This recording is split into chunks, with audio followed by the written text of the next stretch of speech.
प्रिय भाइयों और बहनों, क्या आपने कभी सोचा है एक ऐसा व्यक्ति जिसने ईश्वर की दया से दुगुना अभिषेक प्राप्त किया हो, जिसने मरे हुओं को जीवित किया, पानी को अलग किया और जिस पर ईश्वर की ऐसी कृपा थी कि उसकी हड्डियों ने भी मृत व्यक्ति को जीवन दान दिया?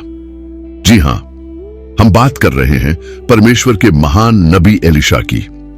आज की इस वीडियो में हम जानेंगे कि एलिशा को यह दुगुना अभिषेक कैसे मिला, उनके जीवन के वो अद्भुत चमत्कार जिन्होंने उन्हें बाइबल का एक महान नायक बना दिया। क्या आप तैयार हैं परमेश्वर के इस रहस्यमयी और अद्भुत कार्य को जानने के लिए? तो इस वीडियो को अंत तक जरूर देखें। वीडियो शुरू करने से पहले मैं आपसे एक अनुरोध करना चाहता हूं। अगर आपको यह वीडियो पसंद आए तो इसे लाइक करें, अपने दोस्तों और परिवार के साथ शेयर करें और हमारे चैनल को सब्सक्राइब करना न भूलें, क्योंकि आपका एक क्लिक हमें और भी प्रेरित करता है परमेश्वर के वचन को हर कोने तक पहुंचाने के लिए। चलिए अब एलिशा के जीवन के इस रहस्य की यात्रा शुरू करते हैं। एलिशा की कहानी तब शुरू होती है जब महान नबी एलियाह ने उन्हें अपना उत्तराधिकारी चुना।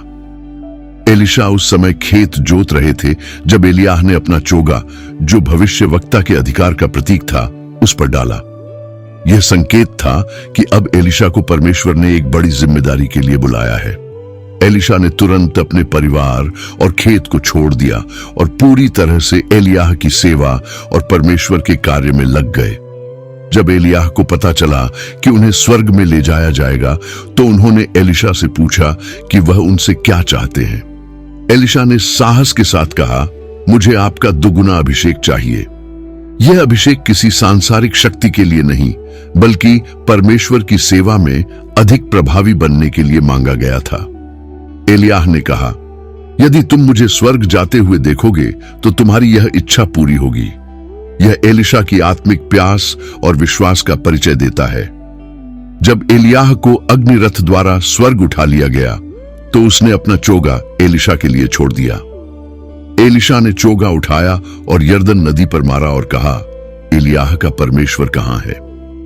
नदी दो भागों में बंट गई और यह पहला चमत्कार था जिसने साबित कर दिया कि अब एलिशा के पास एलियाह का दुगुना अभिषेक है। यह चमत्कार दिखाता है कि परमेश्वर ने अब एलिशा को न केवल चुना है, बल्कि उन्हें अपनी शक्ति से भर दिया है। एलिशा के जीवन का सबसे बड़ा चमत्कार था शूनामी स्त्री के मृत पुत्र को जीवित करना। यह स्त्री एलिशा की सेवा करने के लिए अपने घर में उनके लिए एक कमरा बनाती है। परमेश्वर ने उसे एक पुत्र का वरदान दिया, लेकिन वह लड़का अचानक बीमार होकर मर गया। इस स्त्री का विश्वास इतना दृढ़ था कि वह तुरंत एलिशा के पास गई। एलिशा ने प्रार्थना की और बच्चे पर झुककर उसे परमेश्वर के सामर्थ्य से जीवित कर दिया। यह चमत्कार न केवल जीवन देने वाले परमेश्वर को दर्शाता है, बल्कि यह भी दिखाता है कि एलिशा विश्वास और प्रार्थना में कितने दृढ़ थे। यरीहो का पानी जहरीला और अनुपयोगी हो गया था। वहां के लोग इस समस्या को लेकर एलिशा के पास आए।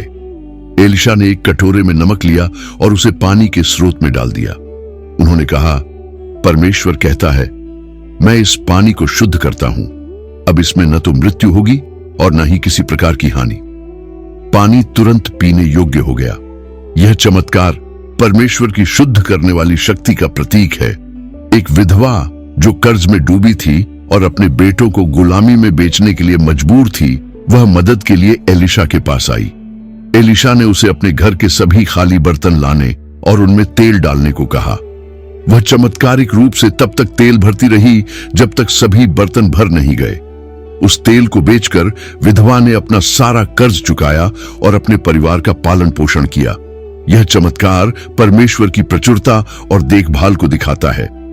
फिर एक दिन भविष्यद्वक्ताओं के समूह ने जंगल से जंगली बेलें लाकर खाने के लिए सब्जी बनाई, लेकिन वह जहरीली निकली। जब लोगों ने एलिशा को यह बताया तो उसने भोजन में आटा डालने को कहा। परमेश्वर की शक्ति से वह भोजन शुद्ध हो गया। यह चमत्कार दिखाता है कि परमेश्वर हर विष को शुद्ध और हानि रहित बना सकते हैं। एक व्यक्ति 20 जौ की रोटियां और कुछ अनाज लेकर आया, लेकिन यह 100 लोगों के लिए बहुत कम था। एलिशा ने कहा, परमेश्वर ने कहा है कि यह सबको खिलाने के लिए पर्याप्त होगा। परमेश्वर के आशीर्वाद से सभी ने पेट भरकर खाया और फिर भी खाना बच गया। यह चमत्कार परमेश्वर की आशीर्वाद देने वाली प्रकृति को दर्शाता है। आराम के राजा का नामान नामक सेना का प्रधान कोढ़ से ग्रस्त था। अरामी लोग दल बांधकर इस्राएल के देश में जाकर वहां से एक छोटी लड़की बंधुआई में ले आए थे और वह नामान की पत्नी की सेवा करती थी। उसने नामान को एलीशा के बारे में बताया तो वह एलीशा के पास चंगा होने की आशा से आया। एलीशा ने नामान को यरदन नदी में 7 बार डुबकी लगाने को कहा। पहले तो उसने इसे अपमानजनक माना, लेकिन जब उसने ऐसा किया तो उसका कोढ़ पूरी तरह ठीक हो गया। यह चमत्कार आज्ञाकारिता और विश्वास का महत्व सिखाता है। भविष्यद्वक्ताओं के एक समूह के सदस्य ने यरदन नदी के किनारे लकड़ी काटते समय अपनी कुल्हाड़ी का सिर खो दिया। वह परेशान हो गया क्योंकि वह उधारी की चीज थी। एलीशा ने प्रार्थना की और एक लकड़ी को उस स्थान पर फेंका जिससे लोहे का सिर तैरकर बाहर आ गया। यह चमत्कार दिखाता है कि परमेश्वर अपनी शक्ति से छोटे मामलों में भी मदद करता है। अराम का राजा एलीशा को पकड़ने के लिए एक बड़ी सेना भेजता है और दोतान शहर को घेर लेता है। एलीशा का सेवक डरकर कहता है, अब हम क्या करेंगे? एलीशा जवाब देते हैं, डरो मत, जो हमारे साथ हैं वे उनसे ज्यादा हैं जो उनके साथ हैं। फिर एलीशा ने प्रार्थना की, हे यहोवा, मेरे सेवक की आंखें खोल दे। परमेश्वर ने उसकी आंखें खोल दी और उसने पहाड़ को अग्नि से भरे घोड़ों और रथों से घिरा हुआ देखा। यह परमेश्वर की स्वर्गीय सेना थी। एलीशा ने दुश्मन की सेना को अंधा कर दिया और उन्हें इस्राएल के राजा के पास ले गए। वहां उन्होंने सेना पर दया दिखाने का आदेश दिया। उन्हें खाना खिलाकर शांति से वापस भेज दिया गया। जब भी आप मुसीबत में हों, याद रखें कि परमेश्वर की सेना हमेशा आपके साथ है। बस विश्वास और प्रार्थना में बने रहें। एलीशा की मृत्यु के बाद उन्हें एक कब्र में दफना दिया गया। कुछ समय बाद लोग किसी मनुष्य को मिट्टी दे रहे थे कि एक दल उन्हें देख पड़ा। तब उन्होंने उस लोथ को एलीशा की कब्र में डाल दिया और एलीशा की हड्डियों के छूते ही वह जी उठा और अपने पांवों के बल खड़ा हो गया। यह चमत्कार दर्शाता है कि परमेश्वर का अभिषेक मृत्यु के बाद भी जीवित रहता है। एलीशा का जीवन हमें सिखाता है कि जब हम पूरी तरह से परमेश्वर के प्रति समर्पित होते हैं तो वह हमें असंभव को संभव करने की शक्ति देता है। उन्होंने हर चमत्कार में परमेश्वर की महिमा की और हमें सिखाया कि विश्वास और प्रार्थना से हम भी परमेश्वर की शक्ति का अनुभव कर सकते हैं। प्यारे भाई और बहनों, अगर यह कहानी आपके विश्वास को मजबूत करती है तो इसे दूसरों के साथ साझा करें। हमारे चैनल को सब्सक्राइब करें ताकि और भी प्रेरणादायक कहानियां आपके पास आएं। जय